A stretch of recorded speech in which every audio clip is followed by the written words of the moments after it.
So good to be here. Thanks for having me. Now, what are we thinking about here? Yeah, it's been a pleasure to sit here and listen this morning. The European way of speaking is a little bit different from the American one, so it's nice to listen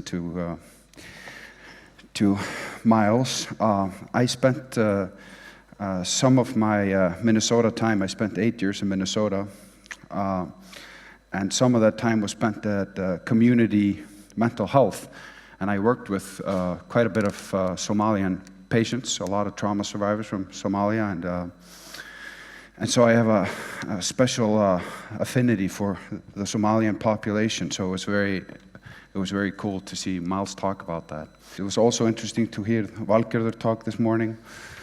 I just got a telephone call yesterday from a guy who I reached out to a few weeks ago, and after a little incident, and he went to Vågur and then Vík, and he called me yesterday and said, "Oh, this is so great. I haven't been so happy in years." Yes, I said, it is helpful to stop drinking alcohol every day. It does seem to lighten the mood quite a bit.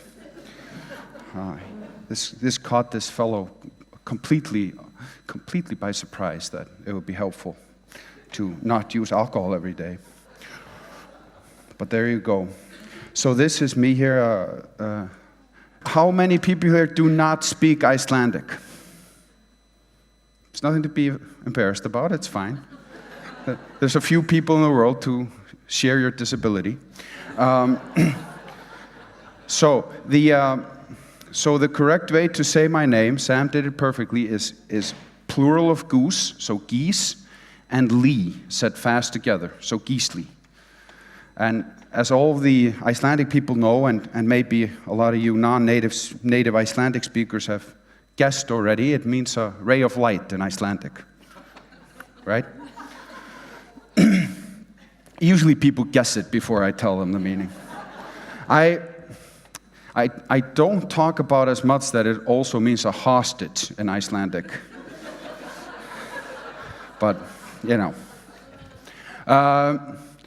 So I'm an assistant professor, School of Health Sciences, University of Akureyri. I also have adjunct faculty positions at the University of Iceland and University of Minnesota. And what these letters means is they're my credentials. They're also a way when I feel extremely insecure. They're a very good way to order coffee in Starbucks restaurants because it makes me feel less insignificant. But I'm a psych mental health nurse practitioner in the United States, and that's my certification there. And what that means, I'm licensed in the state of Minnesota to prescribe medications, diagnose mental illness, and provide individual and group psychotherapy. Now, this licensure does not apply to Iceland, where advanced practice nurses cannot prescribe. But I do tell you this because if I'm speaking like I've prescribed medications, for example, that's because I have. So that's always a little strange, so I like to explain that. Now, I work as a clinical nurse specialist here in Iceland right now, and I mostly do private practice stuff and some consulting as well as my university stuff. Let's see.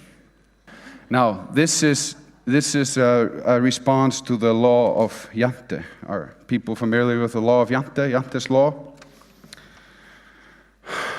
So, Jante is from a book, I think, from 1933, and it describes the Scandinavian and Nordic ethos a little bit, and that we're not supposed to be too much big of a deal. Now, Americans, they don't have issues with that for some reason, but we in the Nordic countries, we like to, keep it low profile if we can. And so I want to answer this question. You're not to think you can teach us anything, right? So that's an important thing to be thinking right now. Who is this guy? Who is he to think he can teach us anything? So I worked at the University Hospital here in Iceland in mental health, been working in mental health since 2004. I worked in North Memorial in Minneapolis on a psych unit there. which is a fairly dangerous neighborhood in Minneapolis with a lot of underserved populations. I worked at the Veterans Administration for a year in Minneapolis, and this is where they treat the soldiers coming back from Iraq and Afghanistan. So I spent a year there doing my clinical training, or part of it. And then I spent 4 years after graduation in a place called COOC. And it sounds like some sort of a joke, but it stands for Community University Healthcare Center. It's just unfortunate that we treat mental patients there, and so it's easily misunderstood. But I spent 4 years there, and that is the community mental health center I was referring to earlier. And I worked a lot with immigrants there, homeless people, people coming from the prison system, people with a lot of different trauma from re-education camps in Cambodia, from the war in Somalia. They haven't had a government in over 30 years there. And so so I saw a lot of different things, and it was very interesting.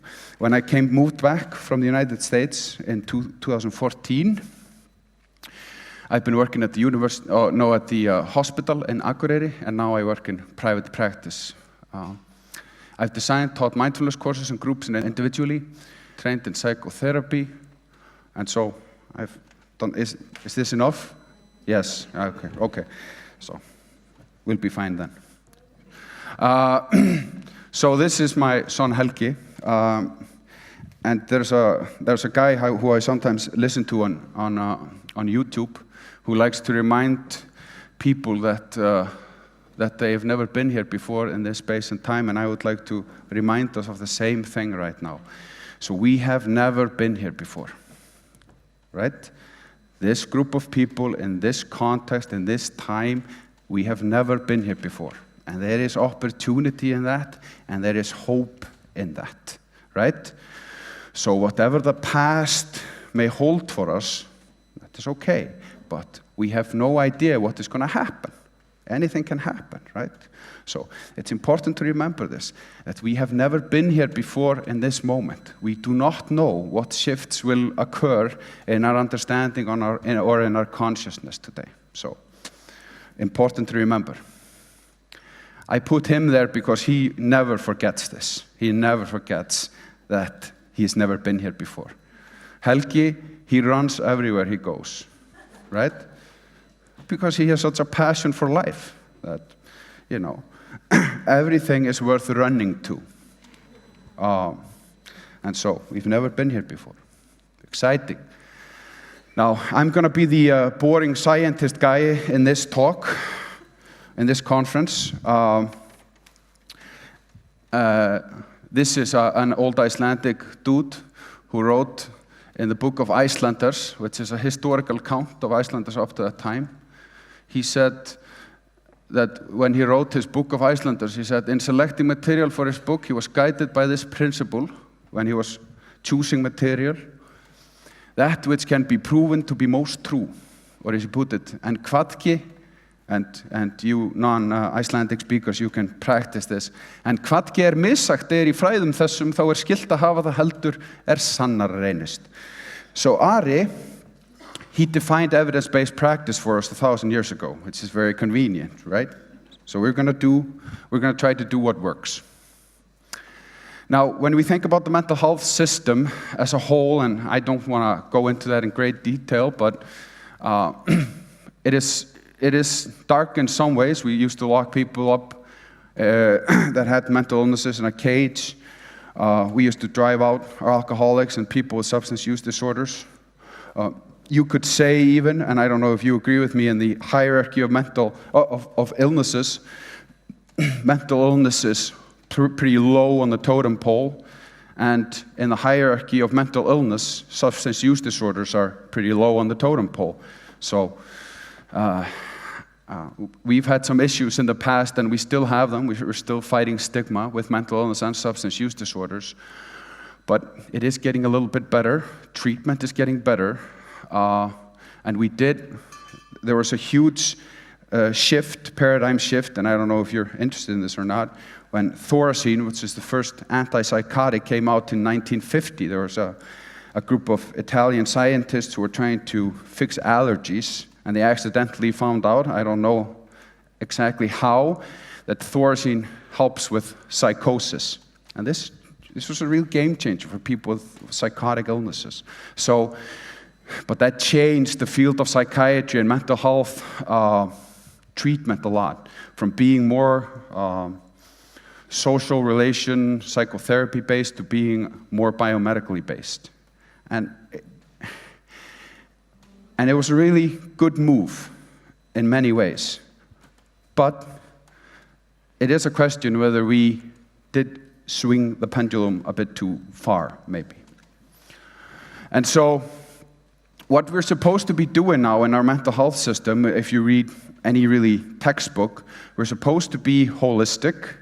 We're supposed to be looking at the whole system, right? And we're supposed to be doing something that's called biopsychosocial. That's the model we're kind of supposed to be working on. And in many ways we are. But there is an inherent risk, though, especially when funding isn't good, especially when mental illness is low on the totem pole, right? It's not a cool illness to have, or it's not a cool group of illnesses to have.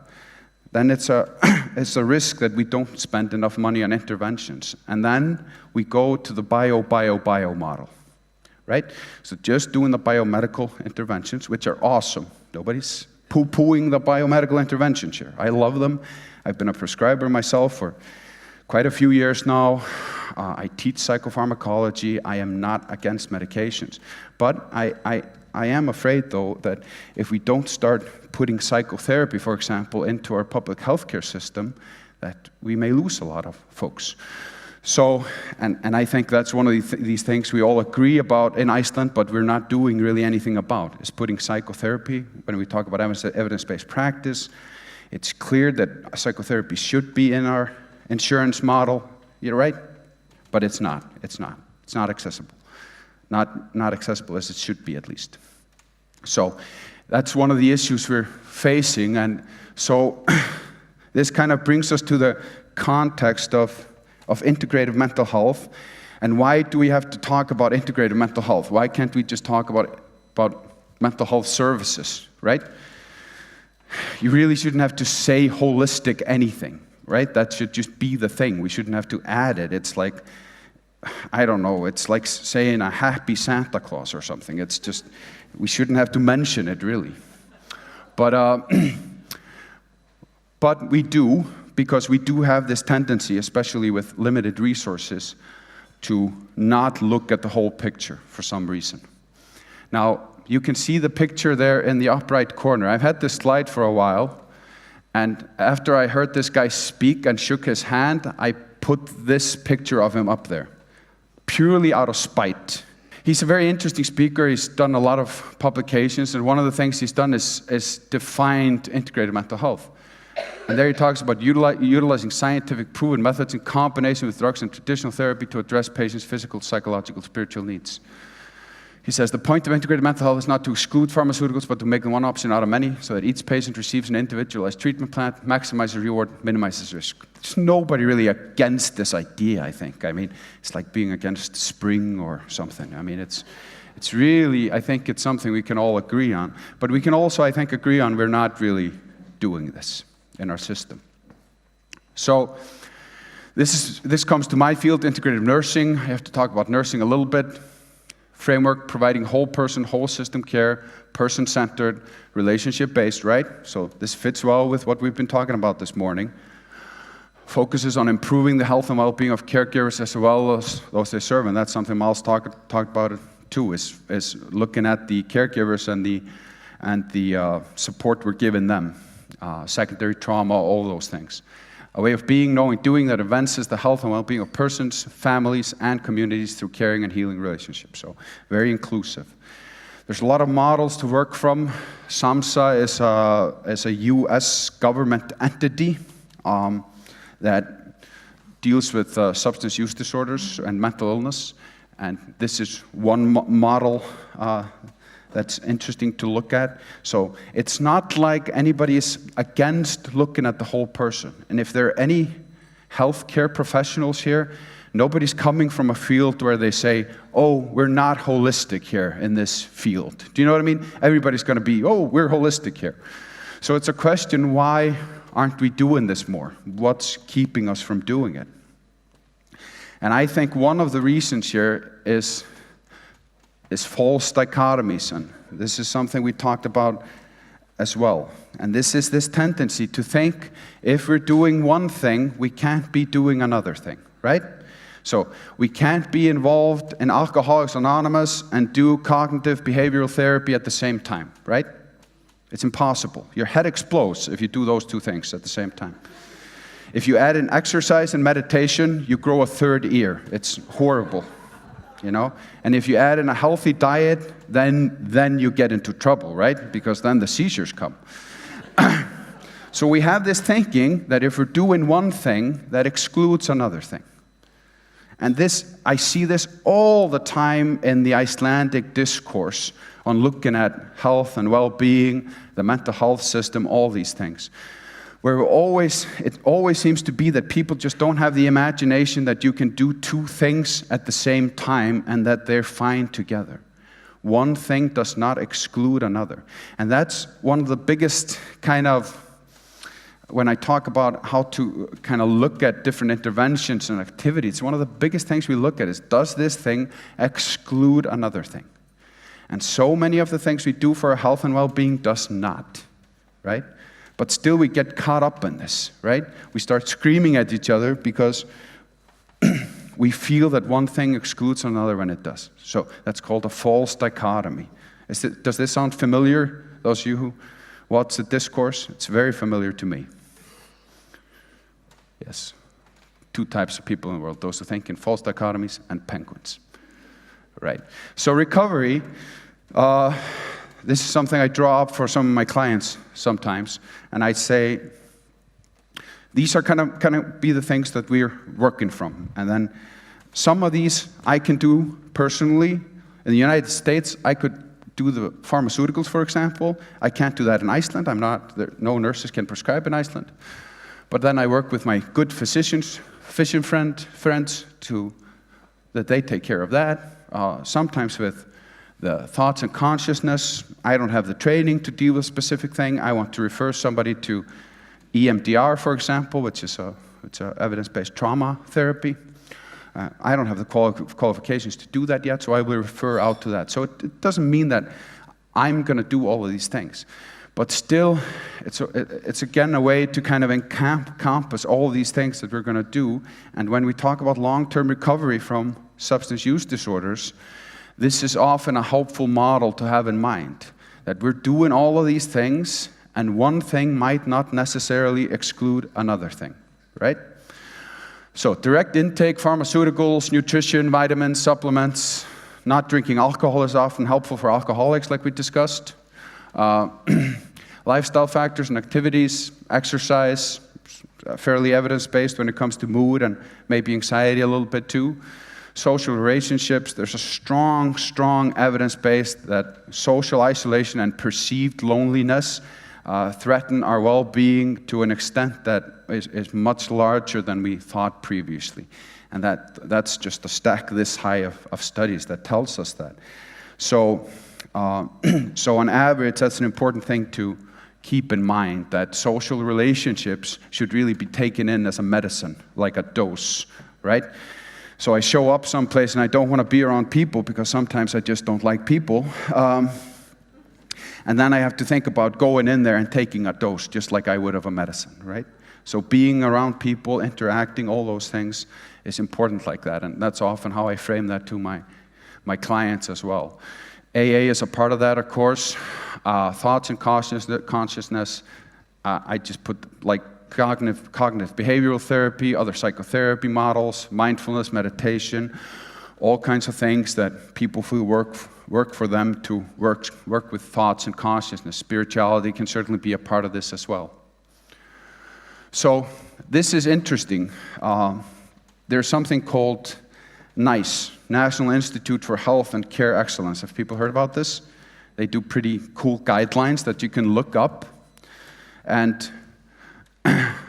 when we talk about long-term recovery from substance use disorders or alcoholism, it's interesting to note that they say here, for all people seeking help for alcohol misuse, give information on the value and availability of community support networks and self-help groups, for example, Alcoholics Anonymous Smart Recovery.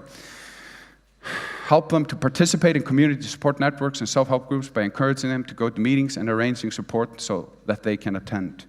So this is very interesting because NICE is kind of the gold standard, right? So that's what we're supposed to be doing. It doesn't mean that everybody should go to AA, right? Because nothing works for everybody except oxygen and water. But it does mean that there's a lot of evidence that participation in such groups might help. And for example, in Iceland, there are not a lot of other groups. AA and other 12-step groups are kind of it. And so it is evidence-based practice to recommend participation in such things for people that have long-term recovery in mind. Again, it doesn't mean it works for everybody or it's the right fit for everybody, but it's still something that's recommended. So that's pretty cool. And what's interesting to look at here is that this really bothers scientists sometimes that are trying to look at what works in helping recovery, because they feel AA is some sort of a spiritual voodoo nonsense kind of stuff, and it really shouldn't work in their minds. So they're always trying to figure out a way when they do these studies, not all of them, but some of them, so they figure out, oh shit, people that are in AA and those kinds of things, they seem to do better. So how can we explain this away without getting dirty with all this spiritual stuff, right? It's kind of awkward for scientists to have to admit, well, this spiritual stuff seems to work for some people. And so I always get a kick out of that, because in many of those articles, they spend a great time and great energy in trying to explain that component of AA. And it might be true. It might just be the social support, that it's free, and it's ongoing, and all of those things, the connections, like Miles was talking about this morning, but it's still kind of interesting for me to read. Now, possible intervention activities, like when we're talking about this stuff here, and this applies to long-term recovery, there are all kinds of things out there. And so what we often see happening in long-term recovery when people clear out, when they become sober for a while, all kinds of things come up, right?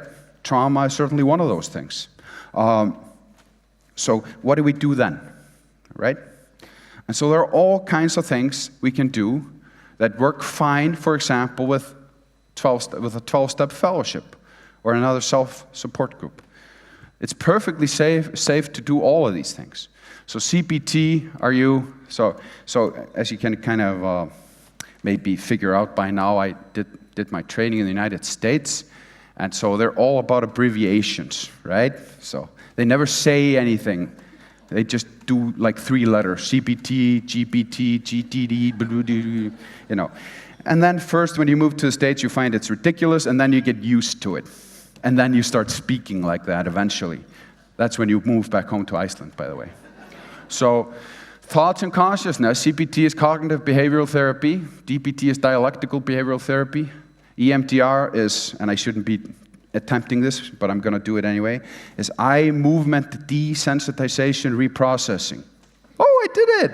Yay! Okay, that was, okay, I just want to stop now, that was good. IPT is interpersonal therapy, family therapy, finding meaning, all kinds of things, right? Direct intake, SSRIs as an example, serotonin-specific reuptake inhibitors. A lot of people need psych meds, also in recovery. Sometimes they can stop taking them after a while, sometimes they can't. And it's perfectly fine. There's no evidence to tell us that taking antidepressants is dangerous to a person in recovery. There's a lot of evidence to tell us that it can be helpful and even save their lives. That's very clear.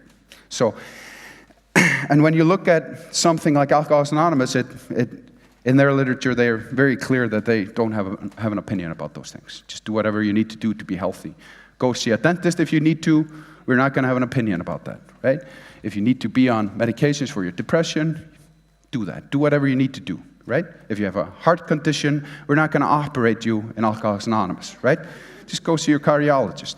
So that's fairly clear. And this applies to other self-help organizations I know as well that kind of specialize in supporting long-term recovery. Now, vitamin D is helpful often, for example, in Iceland, where all Icelanders are vitamin D deficient in January. So, if you're not getting sun, you need to supplement. Omega-3, same thing. There are some indications that might be helpful for mood stability. Most of the time, there are not dangerous interactions or anything like that. We call this lyse, right? Very good. And nutrition. Figuring out with caffeine, for example, is that a good fit for you or not? Is a lot of processed sugar good? Does that work for you or not? Are you getting all the nutritional elements you need from your food? That was a big issue in Minnesota, where in the United States, fat and sugar are the cheap things to buy. So we often get patients with a lot of issues just because they were nutritionally deficient. Do you know what I mean? They just weren't getting vitamin Bs, they weren't getting minerals, they weren't getting different things, because what was cheap for them to buy was stuff that had a lot of fat and sugar in it. So definitely something to look at. And then lifestyle factors and activities can be a lot of things. Exercise, social support, self-help groups, all kinds of self-help groups. And there is indication they all work fairly similar, but by far the most evidence is on the 12-step groups, just because they're the biggest and have been around the longest. Now, meaning is also something to look at here. Now, this is I've talked about this in a couple of different talks now, and if somebody can tell me after I translate this to English, or one of the Icelanders here, where this came from, until I get a confirmation that somebody else said this quote belongs to my friend Jóhannes Atli Hinriksson, which he said in my living room while drinking coffee in 2016. So I always thought it was Freud or Jung or somebody who said it. No, it was Jóhannes Atli. So, sá maður sem ekki hefur dreka til að berjast við snýst að lokum gegn sjálfum sér. This is what he said to me. So, the person who does not have a dragon to fight will eventually turn on himself. Right?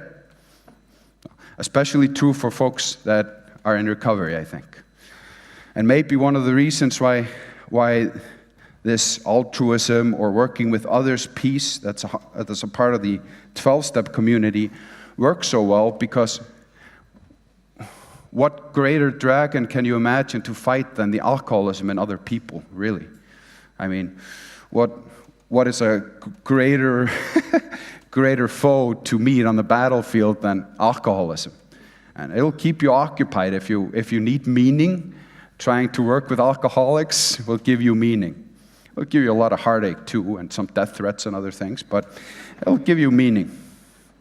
So, this is my friend Johannes. Please meet me in the coffee break if you know who he stole this from. Until then, it's his quote. Now, this is Viktor Frankl. He is a guy who wrote a book called Man's Search for Meaning, where he talked about the importance of, based on his experiences in concentration camps in World War II, he talked about the importance of finding meaning. Kierkegaard, he was the guy who talked about meaning and was one of the first kind of existential philosophers. Now, eventually the existentialists took a higher power, God, out of existentialism, but I feel they're a pretty spiritual bunch as well. The thing is to find the truth which is true for me, to find the idea for which I can live and die. And so again, it's this thought of meaning. I even saw that a very controversial speaker, psychologist who was speaking here this week, talked about the same thing, talked about meaning, right? And so whether we dislike or like people, meaning seems to matter to us. What a surprise. And especially in long-term recovery, I think meaning is a very critical piece to find your dragon. It doesn't have to be alcoholism, but find a dragon, find meaning. Now, scaffolding is also an important concept I want to bring up here when we talk about long-term recovery. Scaffolding is an instrument of hope, right? A byggja stillans.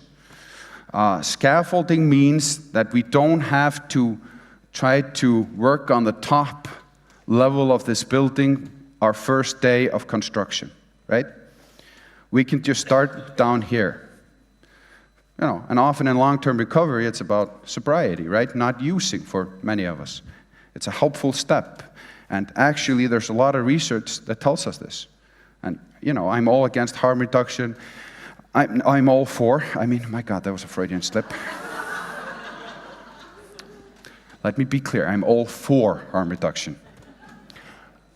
However, to get into the upper levels of the scaffolding there, I think it's helpful to be sober. You're liable to fall off if you're not. And so the scaffolding can start on the ground, right? We can start building it there. So we get sober.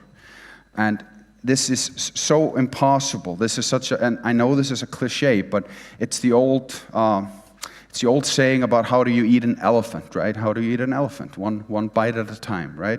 And this is the same kind of analogy, that people in recovery are coming out with insane stories of trauma, insane stories of what they've done to others, what has been done to them. And it's insurmountable, right? And so that's why in these self-help groups we often talk about one day at a time, right? It's another way to frame the scaffolding idea, to try to get into this thinking that we don't have to start on the top floor. We can start here and then we can build our scaffolding slowly but surely. That may include step work. It may include trauma work in the future. It may include psychopharmacology. It may include dietary change like Sala was talking about. It may include all kinds of things, right? But we don't have to do it all at the same time. So building scaffolding, I think, is important, and realizing that we don't have to get fixed by Tuesday. We can wait until Wednesday or Thursday to get fixed. So if we talk about an evidence-based way, or a way that's informed by evidence to approach this issue of what do we do in long-term recovery, what's smart for us to do, what works, what doesn't work, there are models to deal with it. One of it is just going through these factors here, where we do a risk-benefit analysis that's holistic, whole system-based, right? So we just look at the whole picture if we can. It's about that. And holistic often means not medicine, or not surgery, or not mainstream medicine. That is not my interpretation of holistic, right? For me, that's the opposite of holistic, when we're excluding a whole bunch of stuff that works for a lot of people, right? So I don't think we should exclude that at all. I think holistic isn't really holistic unless it's holistic. Wasn't that profound? People are glad they paid the money for this lecture. No, like, oh, that was profound, man. So, what could possibly go wrong with interventions or actions? What does the evidence say? And what works for me? We're always thinking about what works for me as an individual as well. And the greater the hope of the reward or severity of the condition, the greater justification for risk or cost. And this means, if we're very sick, we do more dramatic things, right? That's kind of the point. One thing we know about substance use recovery is, for some folks, they need to stay in treatment for a long time, and for some folks, like Valgerður was saying earlier this morning, they need a lot of times into treatment before they get it.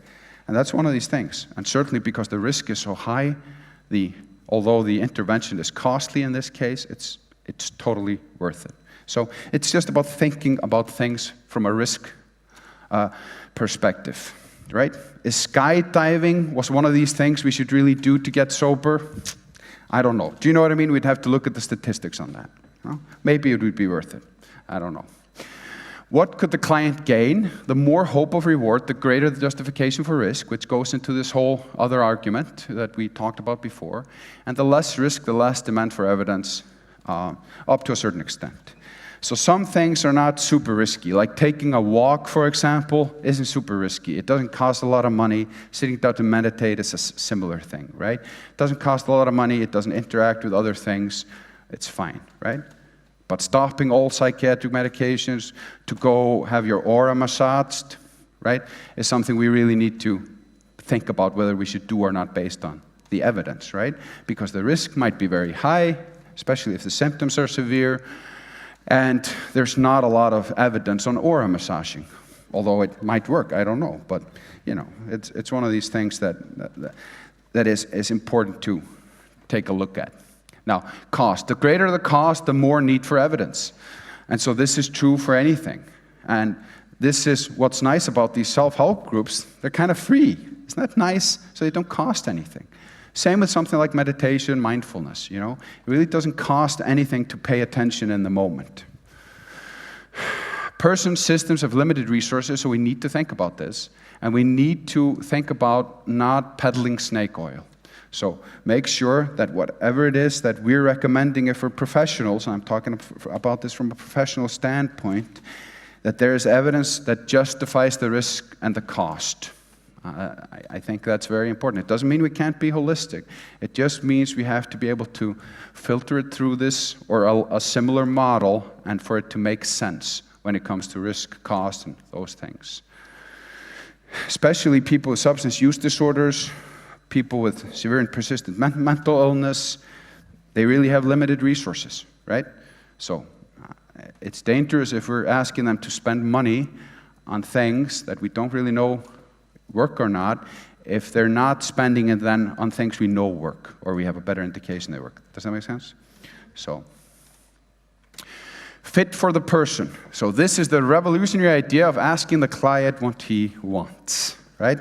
So we don't have to think about this so much in the treatment of folks in long-term recovery, because they just tend to do what they want to do either way, right? So, for example, when I'm told to take an antibiotic for 7 days, I usually just take it for 3, right? Because that's a good time for me. The symptoms are gone, my stomach is getting a little bit weird, so, I just want to do what I want to do sometimes. Sometimes that's good, sometimes that's not so good, for example, with the antibiotics, because I can help create superbugs with my irresponsible behavior with that. But it is important, though, to keep in mind that we want to do what fits for us. And this is especially true in long-term recovery, right? Regardless of the evidence, we don't want to do just anything, right? If somebody says, oh yeah, this works best, and you say, I don't really like that stuff, I want to do something else, then that is your truth, and that is okay, right?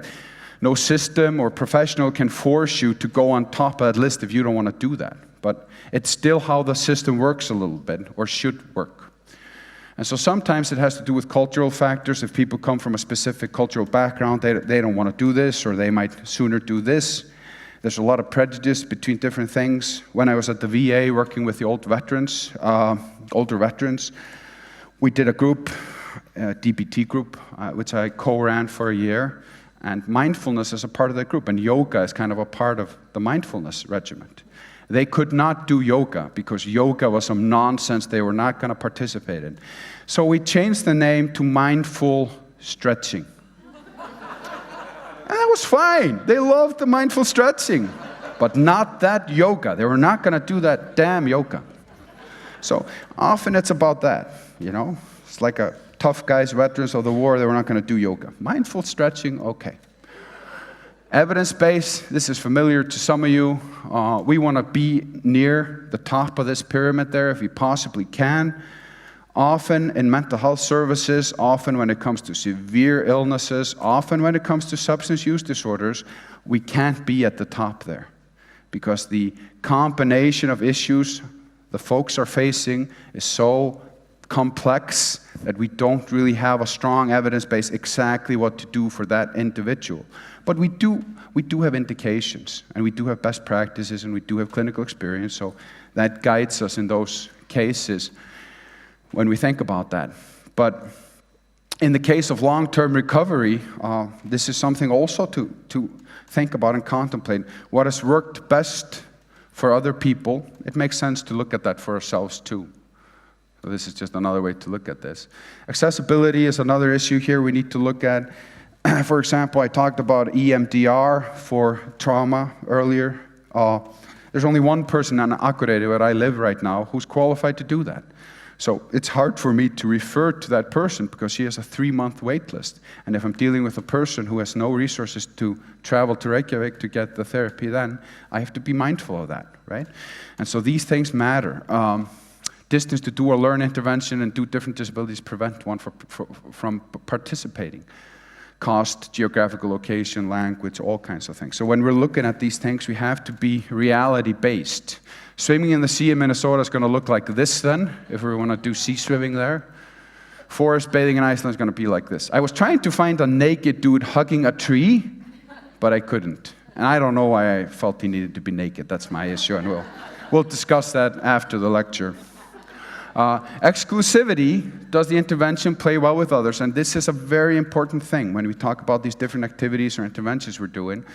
Does it have interactions? Is the cost or time allotted to it so great that it excludes other things? So basically, are we going to do a thing that makes us not do anything else? And if that's the case, we need to be, damn sure it works. So, this was when I was in. I've been sober now almost for 20 years. When I came into the fellowship that I came into then, this was a thing we made fun of a lot because people were always talking about, I just need to go swimming and get a dog and, just need to get my routine in order. And, we were doing an advanced form of that program, so we knew better than this nonsense, right? Because what we were doing had depth and weight to it. And then you then you become sober and you end up in long-term recovery and you start thinking about evidence-based and what works and what doesn't work. And it turns out that maybe I was thinking in false dichotomies a little bit, right? Maybe I can do what I feel is an awesome spiritual program. At the same time, I can do hund, sund og fund at the same time. So dog, swimming, and a meeting for you non-Icelandic speakers. So every Icelander legally mandated to learn how to swim through grade school curriculum for the last 70 years. Swimming pools and hot tubs are in most towns and townships. And so you think about sund, that's just nonsense, right? Well, then you start to look at the evidence behind this swimming phenomenon in Iceland. And you see, there's a source of community often in the swimming pool. My grandfather used to go swimming every morning for 70 years. He was completely crazy sometimes, but this was his only source of social relationships and support outside my grandmother and the family, right? So this is where he got his social support. People didn't like it all the time that he attended the swimming pool. He used to do backstrokes blindingly and really felt other people were interrupting his backstroking style because he liked to swim diagonally across the swimming pool and then yell at the people who would swim into him. But it worked for him, I think, and then he went to the hot tub and fought with the other old dudes about something, and, that was his social support network. And it mattered a lot for his mental health. Now, he also spent a lot of time exposing him to the sun, right? When the sun is here in Iceland, of course. It's a sensitive issue, so we don't like to talk about that much. But he liked to spend a lot of time, of course, walking around the banks, and he did something called Mulleræfingar, Muller exercises. It's like kinesthetics, I think it's called. It's very interesting, and I wasn't embarrassed at all when I went with him swimming. But he would be very unashamed about his Muller's exercises. And at the same time, he was getting a lot of sun, and so his vitamin D was getting replenished, and that has been associated with depression as well. And then, of course, he was doing his backstroking, so he was getting exercise, right? So, and there's fairly strong evidence to suggest that exercise is helpful when it comes to mood. So we have in this swimming thing that I used to scoff at so arrogantly, there are at least three evidence-based elements. Does that make sense? Right? 3 things when you look at research that supports going swimming, like my grandfather did, right? But he didn't go swimming because of the evidence, right? He just went swimming because it worked for him. And because it worked for him, he continued to go swimming most mornings for 70 years.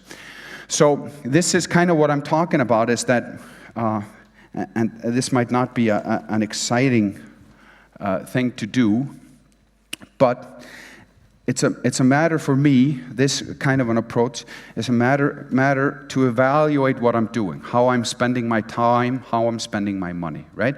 It's a model to project on reality a little bit, to see if what I'm doing isn't working, what else could be working for me? Do I need to do some scaffolding? Do I need to start seeing a psychotherapist? Do I need maybe some medications before I start seeing the therapist? Or maybe I just need to go swimming, right? It depends on the severity of the condition, what's going on with me. But in any case, we can always judge a little bit what we can do based on a model such as this, where we look at the evidence, we look at the research, if we can, and it's accessible, and if you don't have access, you can ask a healthcare professional. Most of them should be able to help you. What can I do about this issue that I'm dealing with, right? And again, we're not going to be thinking in false dichotomies about this. We're not going to be thinking we need to stop everything and do this. Maybe in some cases we do, but most of the time we don't have to do that. And for example, with mindfulness, which is kind of my darling a little bit, when I got into mindfulness in 2006, which is 12 years ago, a very short time, considering people have been doing this for thousands of years, mindfulness was just nonsense, right? People thought I was doing this crazy hippie shit as a healthcare professional. Now, 12 years later, it's changed a lot, right? There was a big conference with Kabat-Zinn, who's kind of introduced mindfulness to the West, and it was supported by the Landlæknisembættið, right? The Surgeon General.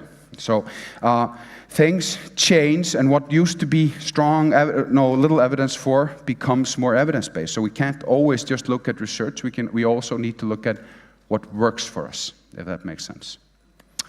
That's all I have. Thanks.